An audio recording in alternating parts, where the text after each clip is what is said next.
All right, people, welcome to the first ever Not Horse Famous panel. This is the very first one, so historic moment. Now, for those that don't know, my name is Aleximus Prime. You can call me Alex. I think it's obvious that's my real name. And the Not Horse Famous panel, I'm sorry if the title is a little misleading because we've got two horse famous people up here. I guess that means it's like clickbait or something, right? Clickbait. Yeah. Well, if I called it horse famous, it might sound worse to some people because that's what I'll move on into, what horse fame means. Pretty much the overall purpose of this panel, if I can do it some more times at future conventions, is to teach people like, you know, how important it is to still, you know, be yourself. Even if you're not famous, it's okay to accept who you are, but to still not be afraid to, you know, get out there and, you know, not necessarily brag, but market yourself a little bit, because a lot of people in this fandom are doing something right now which could end up becoming a job someday. So it's okay to do that. Now, as for horse fame, before we got started, Toon Critic, I think you asked, or somebody asked where the phrase came from. I actually don't know, and I don't think anyone ever will. I just heard people using it. I think I first heard it used on, do any of you guys know what the Cutie Art Crusaders was? Yeah. Back in the day? Yeah. I heard them using it first. I'm still convinced that, like, again, someone said it a long time ago, then time passed on, and then suddenly it was researched, I think because of that one Mando Pony song that he did. And then it was like, oh, this thing has been around for ages. I think I heard it before that song. No, there was definitely a period of time where the phrase wasn't used for a long time in the fandom. But suddenly everyone acted like it. Like you said, the song and amongst other things. Yeah. Well, that's horse fame pretty much just means, it's a made-up term we made. It's not even really a serious term. Sometimes people treat it like an insult or like a joke. It just pretty much means you're a celebrity member of, you know, the Brony fandom. Like Saber and Race over here are horse famous. I'm not. We have a verification on our wall. Yeah. You have to get registered. Is it like the YouTube plaque? No, it's just a piece of paper that I typed myself. Sticky taped it on the wall. All right. Now, what we're going to do here is for the first, until we reach the half-hour mark at about 4 o'clock, I'm just going to ask these guys over here, tell us pretty much what is it like, you know, being in the public eye in the Brony fandom, and explain kind of how you got there, how it's helped you, like what good things it's done for you. We'll go down this order real quick. Okay. And then, oh, hold on one second. The not horse famous guest over here is a friend of mine, Syco, who is in the vendor hall, by the way. He's got really good art. So if you guys want to check it out up there. You can call me Syco Sketch, by the way. That's my pony name. That's a good name. Okay, so now you guys, what's it like being horse famous? Enlighten us. I think it should be testing. Does this work? We can hear you, by the way. Yeah. Close enough. Maybe you should yell into it. Okay, there we go. It works. Wow, it did. Rusty. I don't know. It's so weird because I don't like declassifying people because we're still just people. Yeah. I think first and foremost, like for Saber and I, we don't use the term horse famous. Yeah, and when we use it, it's usually like a joke. It tends to be, yeah. So I mean, so I think that to open things up, it's not like we walk around and someone else like, oh, what do you do? Well, I'm horse famous. You know, it didn't work at my last job, you know, interview. So maybe that's why I can't get a job anywhere else. I'm horse famous. I'm horse famous. Known as, well, hello, I am Saberspark. I am horse famous. Out. You're obviously not sober. That'll be the style for the panel to continue. You know, it's funny because like there's horse fame, then there's Hollywood fame. Like Hollywood people like do the little like put their hands in the dirt, whatever. And then there's like Hollywood people who are like, oh, you're Markiplier from YouTube or whatever. Internet celebrity. You're not a real celebrity or things like that. Yeah. I think people are constantly. I mean, we're humans. We like to group things up. It helps us process it. But I tell you what, like the horse fame thing, it's not like it makes you better than anybody else. Sometimes it makes you worse, actually. And it's all luck, in my opinion. You just kind of stumble into it, and don't let it get too big for your britches. That's If you wear probably why pants. some people who are, more in the public eye here are usually tend to be nice because they didn't know it was going to happen. Whereas like in Hollywood, it can be accidental with some people in Hollywood. They just sort of stumble into it and it really changes their life. But with us, usually it's, like we all of a sudden get a bunch of subscribers on YouTube or something. But then again, there are people who like have kind of, I guess, tried hard, like too hard. Like they notice, oh, I want to be there too. And I think I sort of had that problem when I was just getting started. Not really, but I think we all as human beings, we just kind of tend to want to be noticed at some point in our lives, even if it's just mildly. We're not necessarily completely arrogant. Just we're gonna do a Q&A in the last half hours of this. So just you'll be the first one that we'll call on. Okay. Okay. Now, Race, do you have anything you'd like to add to what Saber said? Well, I know that there's conventions that we'll go to, and sometimes people will be like, oh, first off, it's always cool to meet someone who's a supporter, viewer, someone from your audience. Mm-hmm. But at the same time, I feel like there's a need for validation in the sense of I need to be, I need the big numbers, or I need to be recognized and whatnot. But it goes off of what you said, where for a lot of people, it's you're there because you just were doing something that you had fun doing or you love doing. Like for us, it was making videos. That's what matters. And goofing off. And to us, the most important thing is that we're still able to make people laugh. That's why we love coming to these conventions, is being able to perform, make people laugh. Getting to meet a lot of great people. You never know who. I mean, everybody we get to meet, it's oftentimes. That's why I come to these conventions, and this panel will hopefully bring out the better in some people. Now, Syco, for you, obviously it's different, and more people know what this feels like. There's tons of people in the fandom. There's probably at least millions around the world, and it can be hard sometimes to kind of get noticed. But from somebody who knows what it feels like, it doesn't really matter. Would you say that's true? Like being not horse famous, or pretty much just being a normal person. No offense, guys, but those weirdos over there. It still works. Yeah, it can still work. Wouldn't you say so, from your perspective? I would agree, and going off of what Saber said, that's kind of the sad truth about whether you're horse famous or not. You kind of need the validation of others in order to keep moving forward. I'm always getting compliments about my artwork. I got a compliment today that said I should be working for IDW, but sad part. Great. Yeah, but the sad part is that I'm not. I still have to. It's still just a hobby, but it is true that you really, whatever you do it because you like it, and that's what your main focus should be on. Because if you try to do something that other people like just to be horse famous, then you're no better than a prostitute. You hoe? This is a PG panel, by the way. Sorry. No, but to add to that, the lady of the night. to add to that, though, he's right. If you do it too much to please other people, it starts to make you unhappy.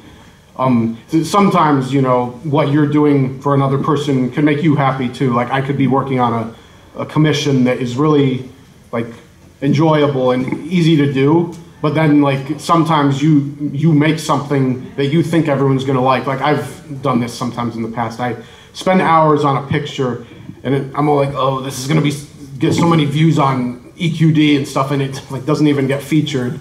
But nowadays, obviously, I've matured a little bit more, and I know, okay, this picture might not get on EQD, but if it does, that's fine. What matters is, if you enjoy it at least, and someone else out there more likely will enjoy it too. Yeah, I actually have met a few horse famous people that are actually kind of friends of mine, and that gives you a possibility that you could end up collaborating with them or work on it. That's true. Work with them on a project, which could give you a little more of a step up. If you keep working at it, you'll get yourself out there, and somebody might come down and say, like, you know, would you like to be part of this? That's happened to me before too. And even when it doesn't, you can still enjoy doing it. There's nothing better than working on what it is you like to do, in this case, art or whatever it is. Yeah. So, do you guys have anything else to add to that? One thing that I'm sorry, your name. I know your name's Alex. Do you want me to call you Syco? I feel bad. So Syco over Most here. people call me Syco anyway because I am. Okay, well in that case, Syco. You were referring to, like, you know, working with friends or collabing with friends. Yeah. It goes back to, you know, the whole idea of doing it for fun, having, you know, enjoying it. Like, obviously for some people, like Alex mentioned, it turns into a career, and that's always great. But yeah, I feel like a lot of the stuff that we do, a lot of it involves, you know, having fun with friends. Yeah. You know, so I think that's real important and a great way to look at it. Yeah. So. Thank you, honey. Yeah. And I mean, it's like I said, if you work on something, just remember you're doing it because you want. But it doesn't hurt, you know, to make, like, let's say, fan art for, you know, X, you know, well-known person in the Brony community. Like the other day, I just drew a picture for I Love Kim Possible a lot, and she loved it, you know. And there might be somebody out there that doesn't like it. You know, we have to deal with, like, anti-bronies coming into the comments every now and then. I haven't heard that term in a while. It's kind of a stupid term too. For a while. It's weird though that sometimes they're actually okay with calling themselves. Sounds like They haven't had any rallies lately, so. I think the thing is, a lot of those Yeah. anti-bronies, they moved on to some other fandoms, like, say, Steven Universe. We got boring. Probably. We have one job. we don't entertain you anymore, sweetheart. They left us. Well, They left us. you know, it's interesting because we've had people ask, like, you know, oh man, I had a great, well, it probably wasn't that great, but I had a point. You keep talking. I was saying how, like, you know, KP loved the picture. Like, if someone else doesn't, like, it doesn't matter. I made it for her, just like every picture I draw for Black Griffin, which is like, what, 100 now? Gabe is a huge fan of my works, and he loves it. And that's, you know, that's really all that matters. As long as, you know, like, as long as you enjoy it, and if someone else out there loves it, someone's going to. I mean, like, no matter how much in the spotlight you are, if you do send something to somebody on Twitter, in this fandom, it's tough if you send it to, like, some really, you know, rich and famous celebrity on Twitter. They probably won't see it because they get, like, 1,000 tweets sent to them a minute. So it's going to get lost in that. But in the fandom, we're not on that level. So they more likely will see it, you know, so you can get their attention anyway. And that can kind of help you out if you want to market yourself. Not for popularity only. You don't do it because, you know, I want to be famous. Do it because you love it, and because someday, if you're taken seriously enough, it could become a job. Like, hasn't happened to me yet. I'm not a prestigious graphic designer or whatever, but, you know, I want to try to do something in the field of creativity someday, and I'm going to keep making my art, even the My Little Pony art, because fan art's a good way to start. I think you can also submit some of your best fan art too as resumes to show to these. Actually, I've been told by, do any of you know who this guy is? You use his music all the time, who Macan is? Mm-hmm. Oh, yeah. I love that guy. He's actually more of a graphic designer than a musician. And I remember hearing an interview once where he said that they usually would prefer to not see fan art because, I don't know. I mean, if I were an employer, I'd be fine with seeing it, but I guess it just doesn't look too creative to them. I guess it's also because copyright. And that too. Yeah, I think they like original stuff. But I'm hoping that 50 years down the road, like, when we're all old, like, people who are even a little younger than us will be used to it, and will love seeing, you know, this picture of Superman or something like that. There was a really cool interview with Jorge Gutierrez, the guy who did The Book of Life. Remember? That's his name, Haley, right? Oh, yeah. Yeah, where he was I still like... haven't seen that movie. He was trying to get into Cal Arts, I believe, and he brought his work.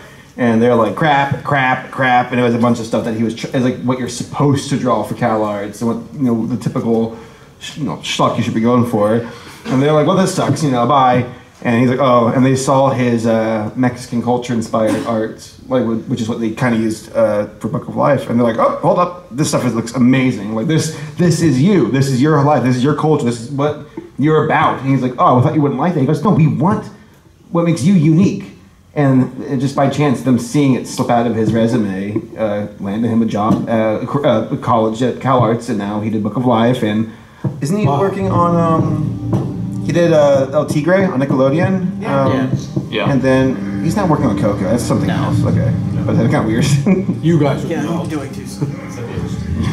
I actually didn't know that. That's a really interesting story. I remembered my point, by the way. Oh, go ahead. You had mentioned something, and there was like a word in there, and I was like, oh yeah, I think it involved the word fame or something. Is that we've had people, and I know that VAs get this, and at various Q&As, but sometimes people come up and say, I want to know, how do I get famous?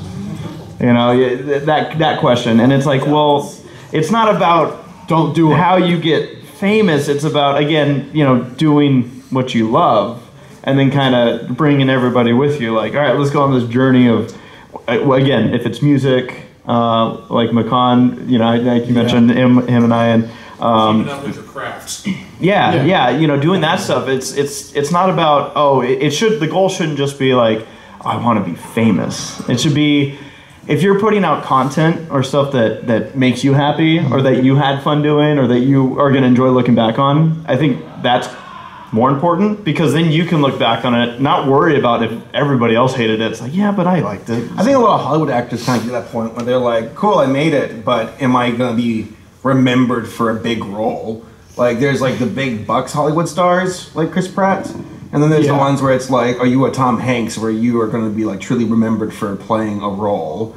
And it's like you continually climb that bar, and it depends on how you challenge yourself. Because there are people like, I think Justin Bieber like got to that point where he's like, I'm sick of what I am, who I am. I want to make music that I like. I want to not be the typical cookie cutter like musician, because there is a machine for that, for like Miley Cyrus, Lindsay Lohan, Britney Spears. And look at Britney Spears. I mean, I'm glad she got out of the system all right. But it like... Was Lindsay Lohan a singer? Yeah. I mean, that was kind of the trend, still is, where it's like you have to dance and sing and act. And Parent Trap. Yeah. Or Herbie the Love Bug. Or Machete. Good. No, but no, I mean, like, a lot of these people, they get robbed of their childhood and of what they want. Yeah. And I mean, and with all this Harvey Weinstein stuff coming out, it's like, Hollywood's disgusting. I know, and now more people are coming out with stories. It's making it look bad, but before the Harvey Weinstein scandal, I think we all kind of knew there's some corruption in Hollywood. But that's what I wanted to get to. Obviously, corruption in the horse fandom. All that glitters is not gold. Well, the truth of the matter is, when you really think about it, like Hollywood, people only know Hollywood is bad because that's what they're talking about on the news, and it is true to an extent. But that same kind of thing, what happened with Harvey Weinstein, that can happen in any community. Heaven forbid it would happen in the brony community. It can happen in a family. It can happen in a high school, a church. Sex scandals are everywhere, and it's bad. I'm sorry, but if some mom walks by right now and just like, what kind of pony stuff? Sex scandal? What? You were the one who brought it in my fandom. It's the brony fandom, not the furry fandom. Oh, well, I resent that. You just killed Paley. Well, what I'm trying to say is like the fame thing, because like in a... Just thinking about the diaper hotel.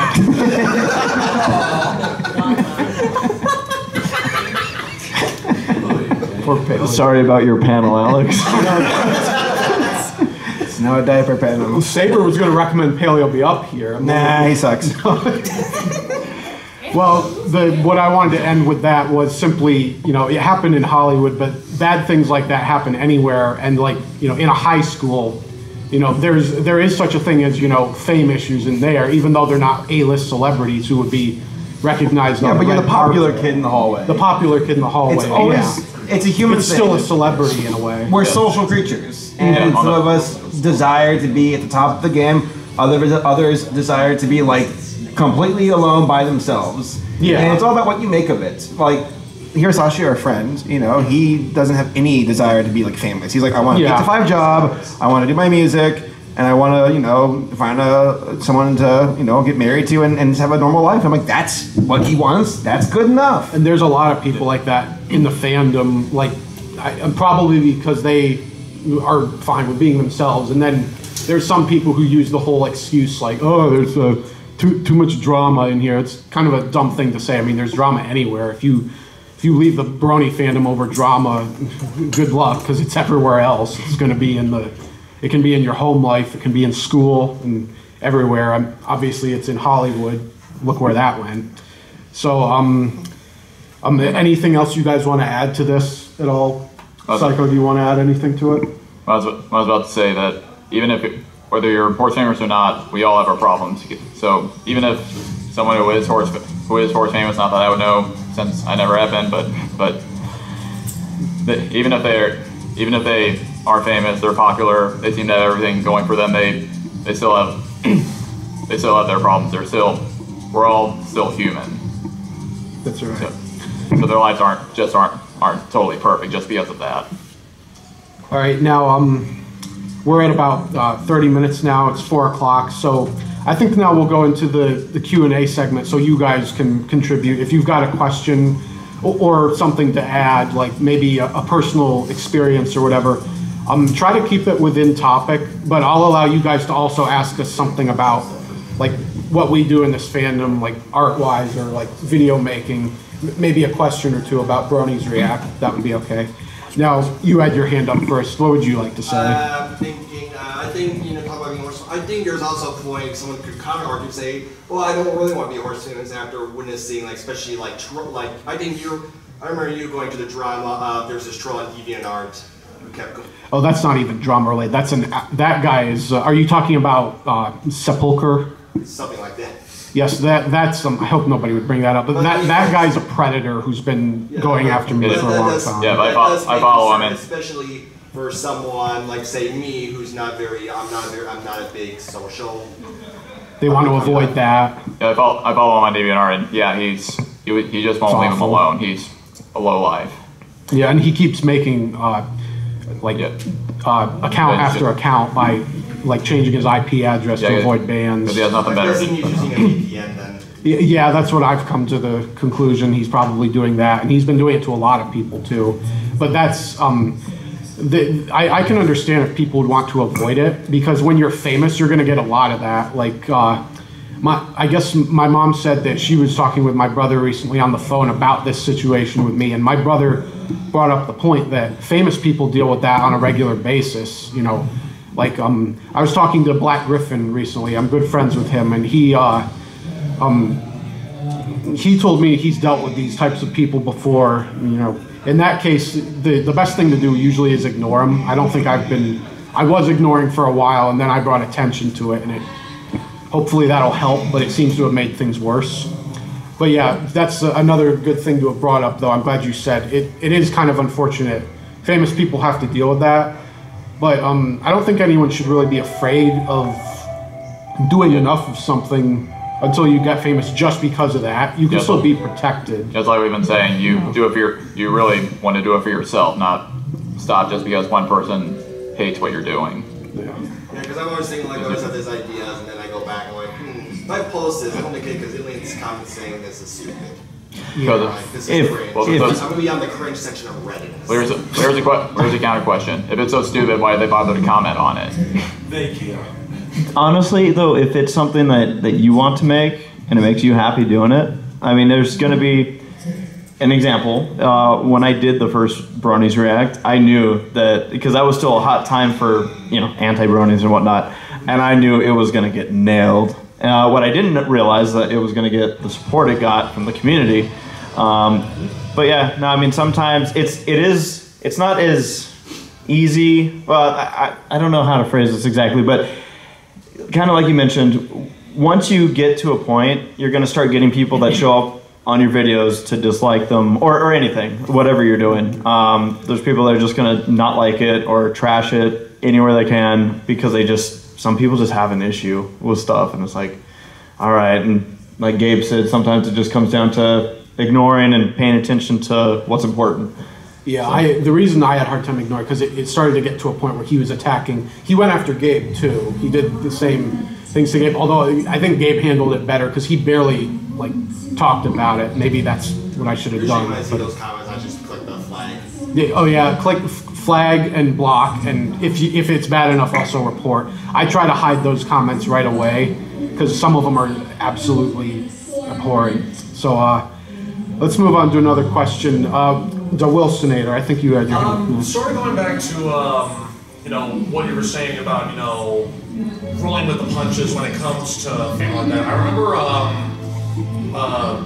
back a couple of years ago, Mike the Microphone was sort of divulging on that when he was doing a live Reddit AMA. There, unfortunately, yeah, there are, if for however, whatever inexplicable reason you do reach a certain point to where you're well known or like quote unquote famous, there are going to be detractors that, for whatever reason they have, if any reason at all, they will just, you know, hate everything you do. It's up to that person how they choose to react and how they roll with the punches like that. Yeah. So if you don't handle it professionally, it can get worse. Yeah, exactly. So I mean, let's face it, guys, we're in the My Little Pony fandom, and there's some people that just will never understand that. So like some you can take with a grain of salt, some you can just like choose to not bother with it at all, or if there are some, you know, there's some friends of mine, like even he has this guy next to me, he's taken some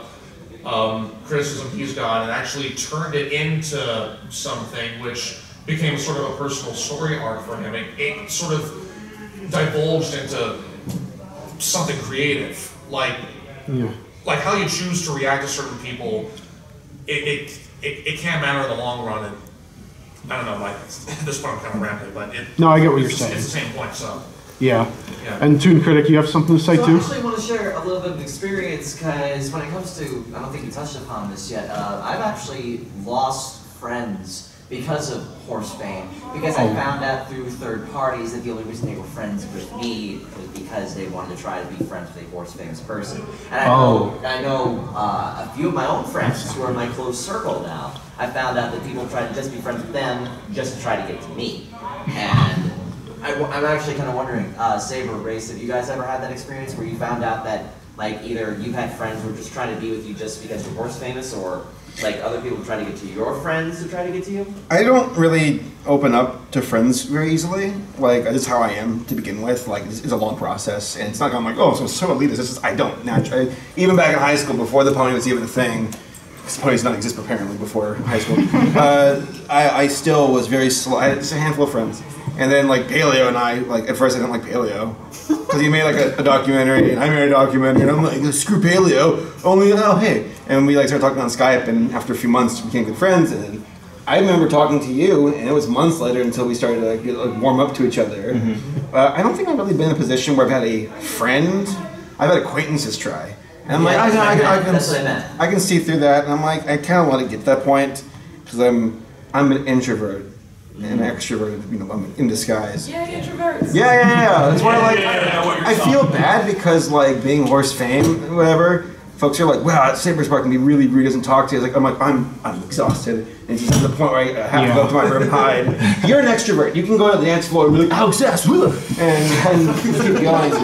Well, it's, Yeah, precisely. And I feel bad because it's not me being rude. It's me literally, my brain can't function. I'm like, I can't. Yeah. And people need to know a famous person in reality is like a normal person too. They have to have personal stuff. I wouldn't even right. go that far. Horse fame really is just our group of people that it's what we keep our ponies. Z-list celebrities. Yeah. But in the end, we're all the same, really. Well, at the end, we all Z-list die, so it doesn't matter.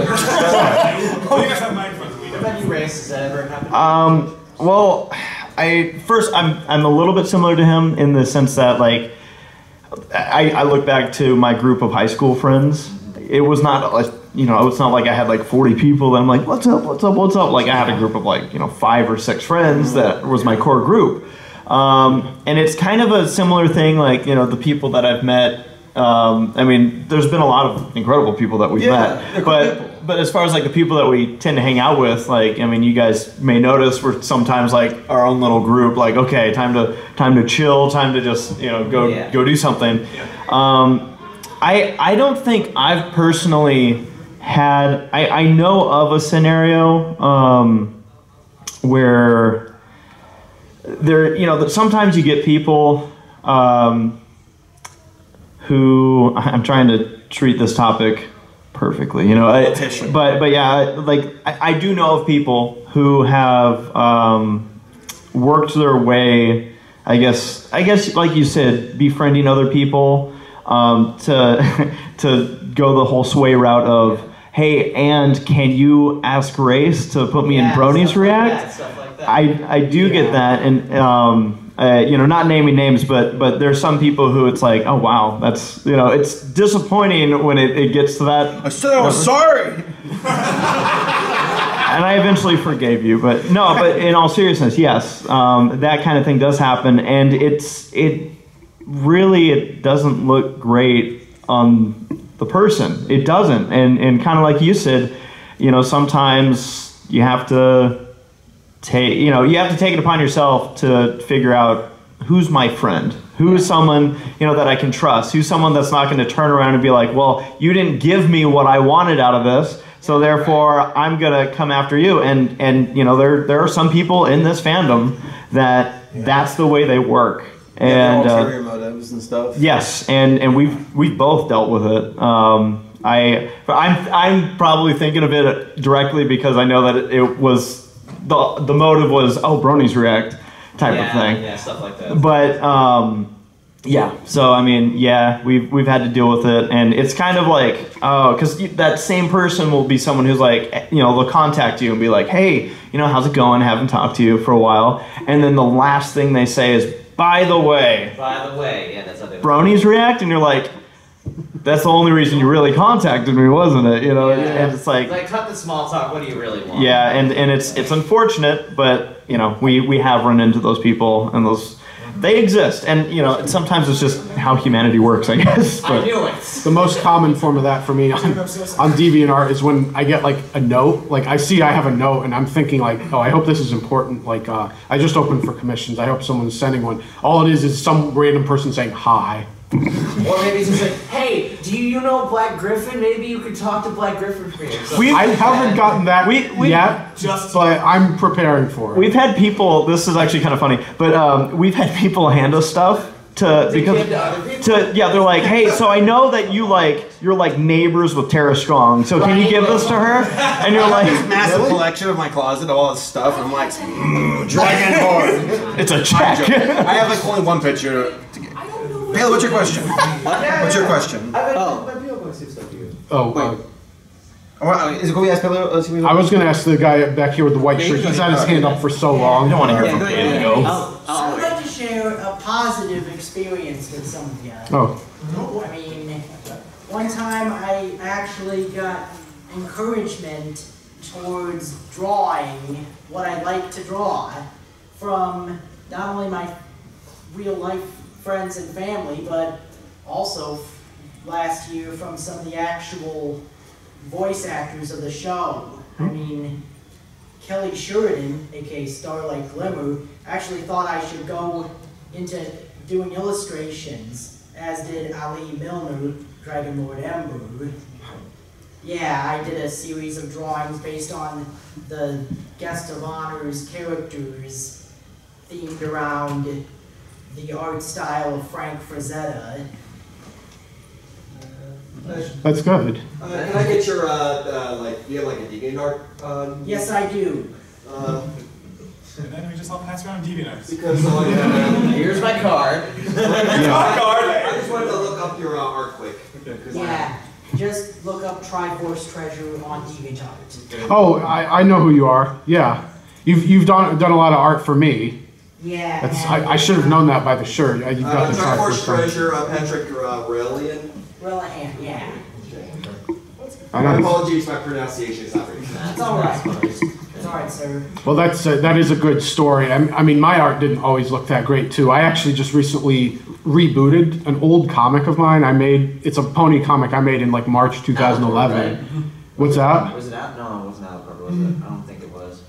No, I think what he's talking about is the one where they go online and like, Yes, see what they can do. it's called Bad Fan Art is Bad. That's an old comic, but I made a newer version, and you can see the improvement. In other words, you know, like, if you keep trying, your art will get better. Anyone in here who's an artist or whatever it is you do. But yeah, that was a good story. And now you here with the little, like, I think that's a cat plushie or something. Oh, it's cute. Stocking from Penny and Stocking. Oh, nice. Oh, okay. Good anime. Yeah. So, what's the best way to deal with, you know, people who kind of follow you around conventions and they're nice people, but they don't really realize that you need space. Kind of like the One Pony and Once Upon a Zeppelin following around Twilight. Sorry,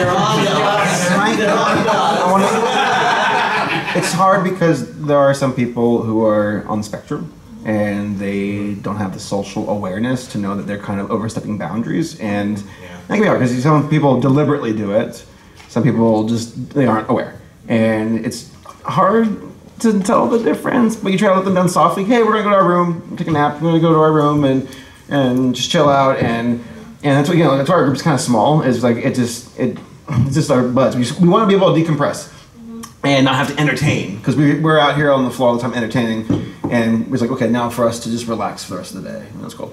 I think the best way is just to tell them straight up, hey, we're gonna go do this, we'll catch you later. Have you had the experience where they go away and then come back later? That's when you can, like, deliberately say, like, that's, I mean, yes. While you're at the restaurant, it's hard because, like, there's a certain point where it's like, you know, it's flattering, now it's getting creepy, now it's becoming, like, criminal, and it's like, I don't know.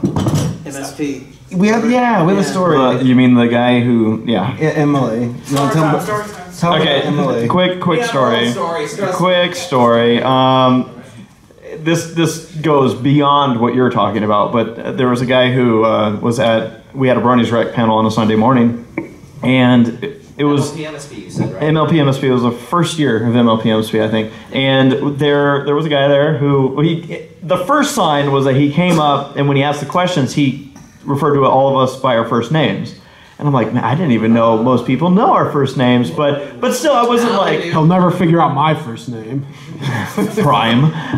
Yes. And so, but then after the panel, the same guy came up and asked if he could have a hug. Yeah, this is so much fun. And I was like, I mean, yeah, I've given a lot of people hugs. And I go to give him a hug, and it turned to more than just a hug, Saber. I was like 5 feet away signing something. I just heard this big old spot. Are you kidding me? No way. What? Yeah, really bad. He kissed me on the neck. For real? Yeah.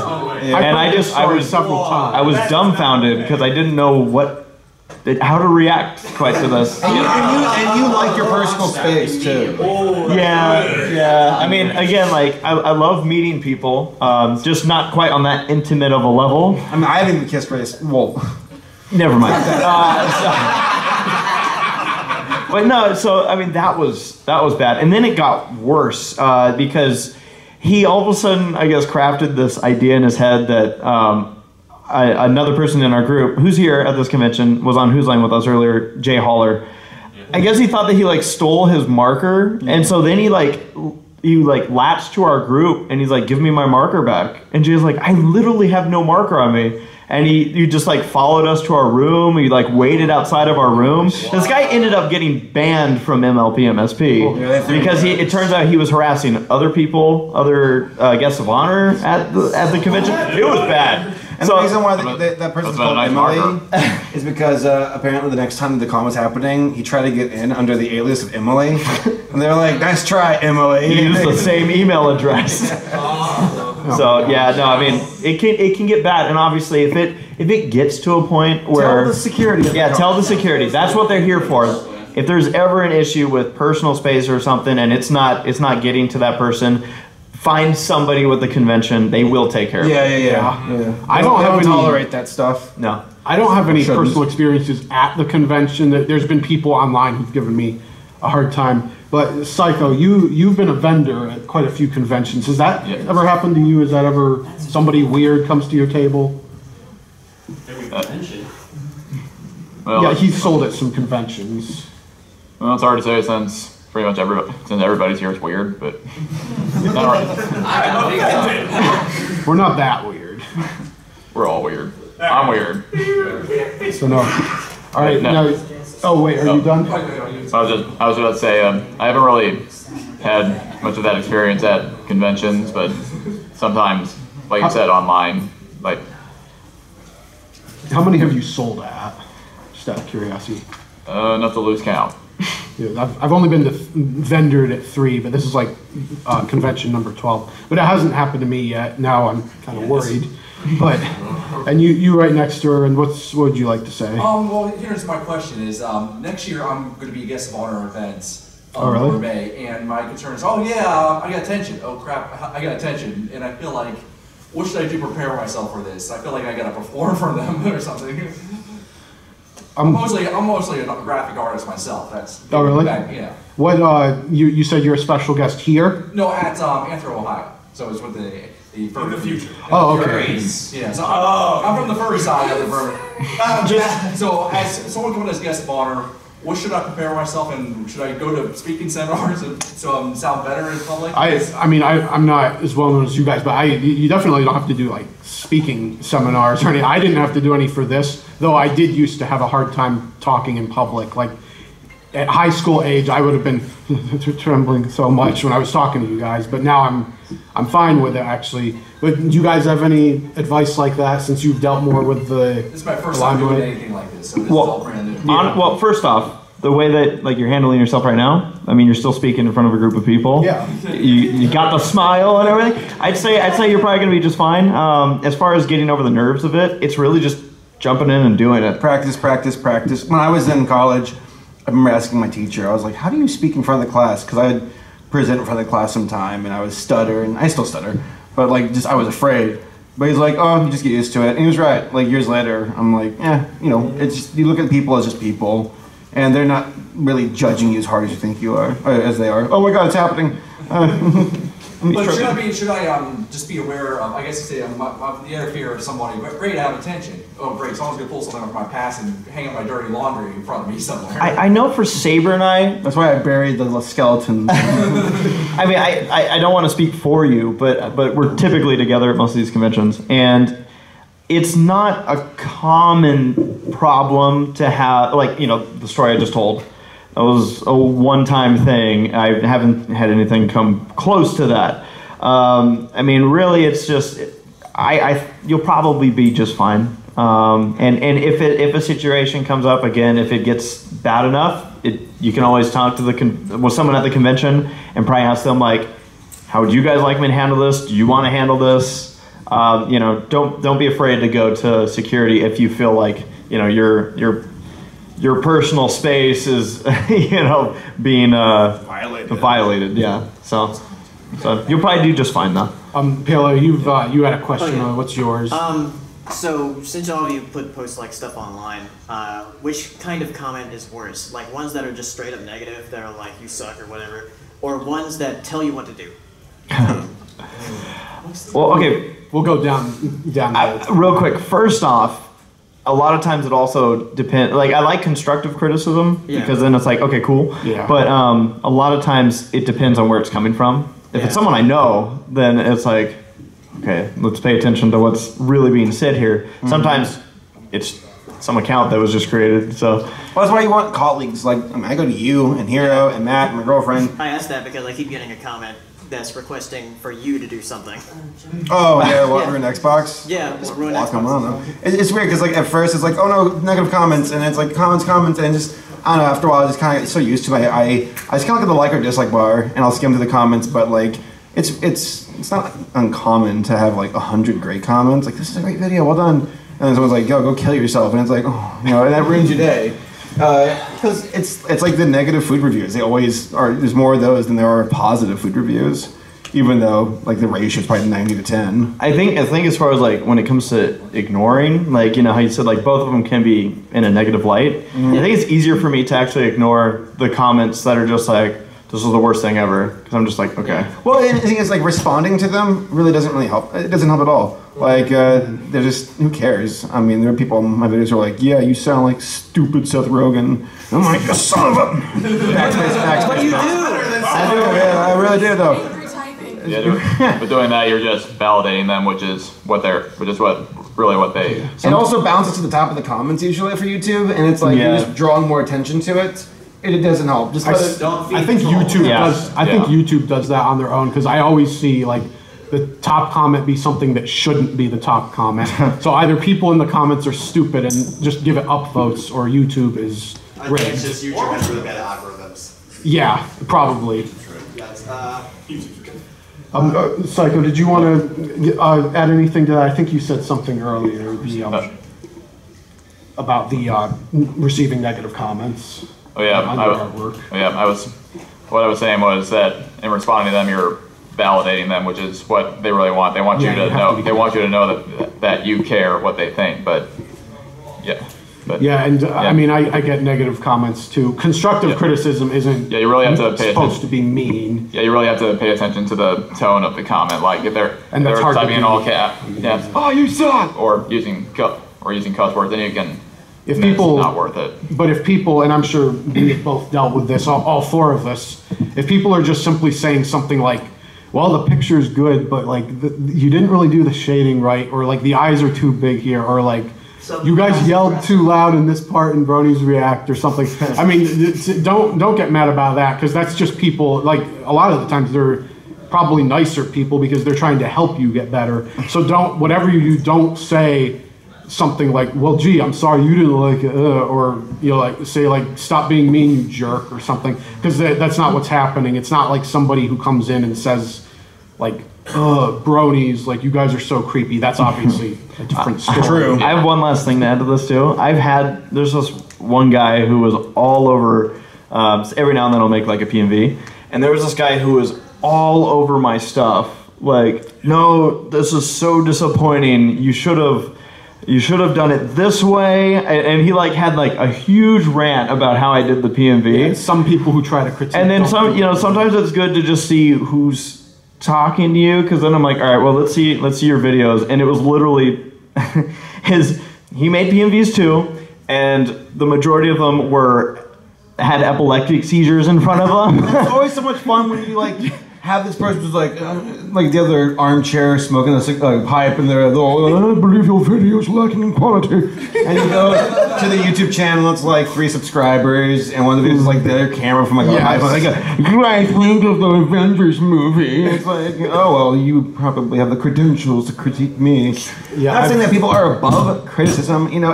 You can typically sift through the stuff where it's like valid criticism versus like people just hating on you. It's sometimes good to see where the comments coming from. Yeah, I've gotten that before on DeviantArt. They say something about my art that makes it sound like they know what they're talking about, but I go there and it says like, been a deviant for 8 years, no artwork. It's just like, well, where's your artwork? It kind of speaks for itself. And you again right there with your hand up. I actually want to add, Troy hesitated because of spoilers. Have you guys seen some of the episodes from this season? Mainly Once Upon a Zeppelin and Fame and Misfortune.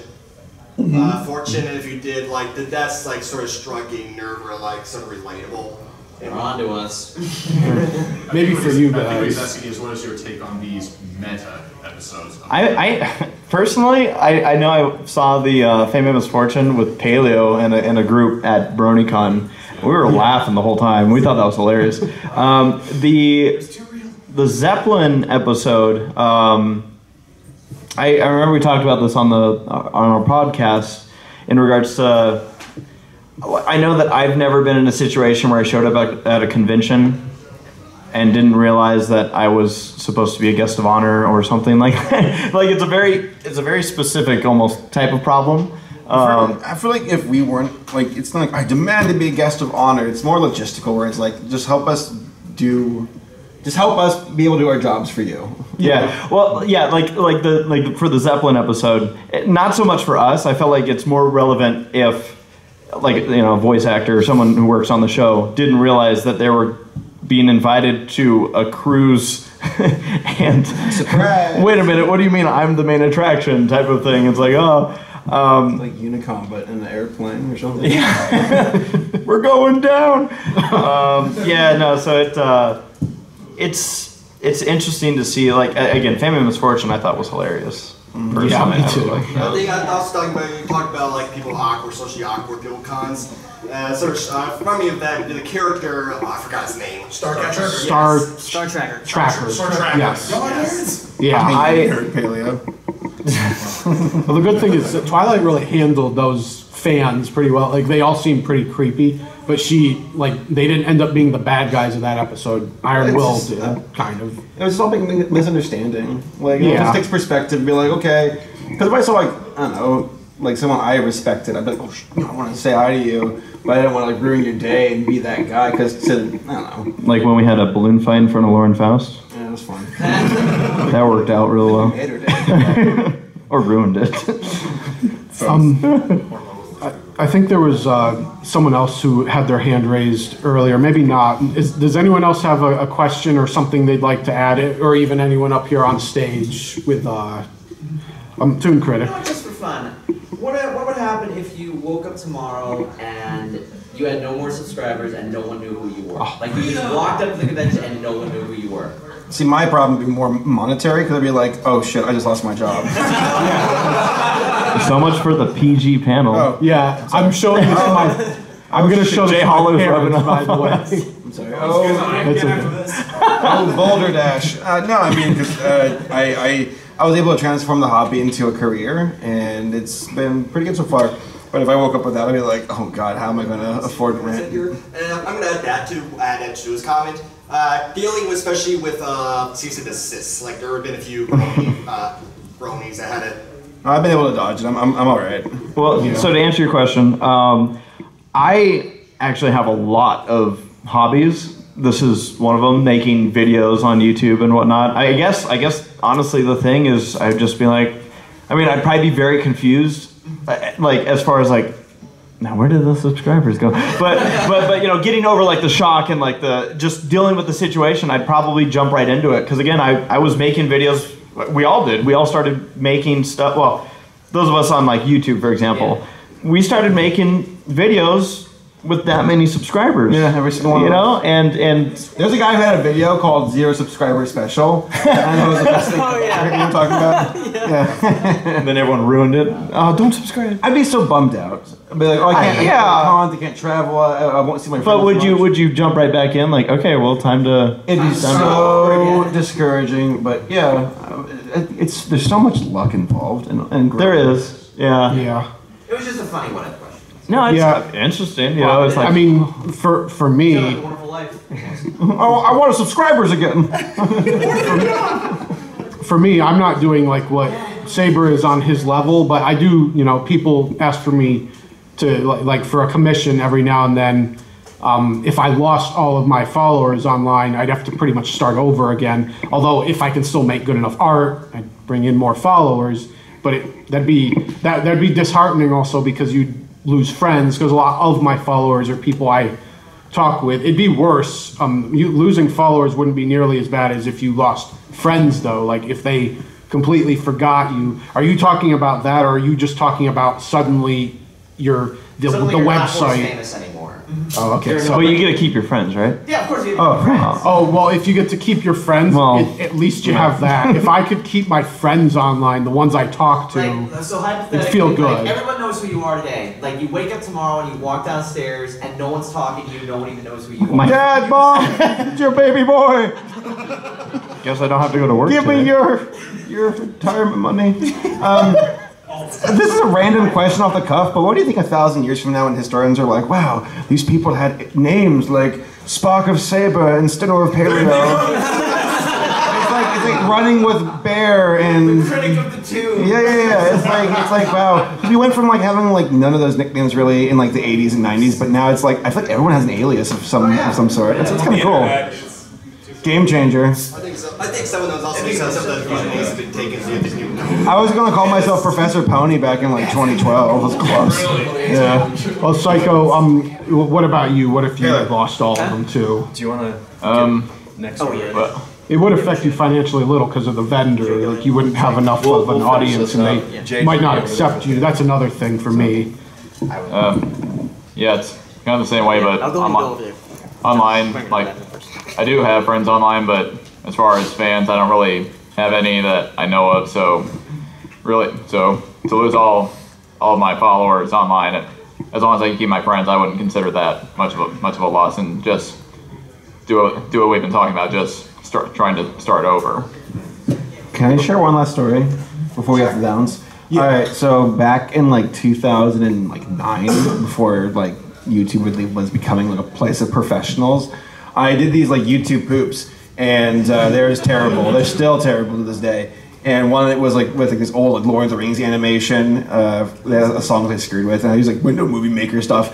And I remember having one guy who watched it, and he's like, "This is the stupidest thing ever." And then a week later, he's like, "I changed my mind. I love this stuff. Me and my family talk about your video during dinner time." And I was like, "Oh my gosh, that is the coolest thing that someone from, it could be from Europe, could be from Japan, well, probably not Japan, but like just someone out there recognized your content, that it brought like some sunshine to their day." I think that's the coolest thing ever. And to this day, I think it's still the coolest. When someone's like, "Hey, I had a bad day, but your video made it a bit easier and it got me by," I'm like, "That's so cool." That's the That's the best thing to hear from somebody. Like when people say your art is so like cute that it made me feel so good. It really brings a smile to my face.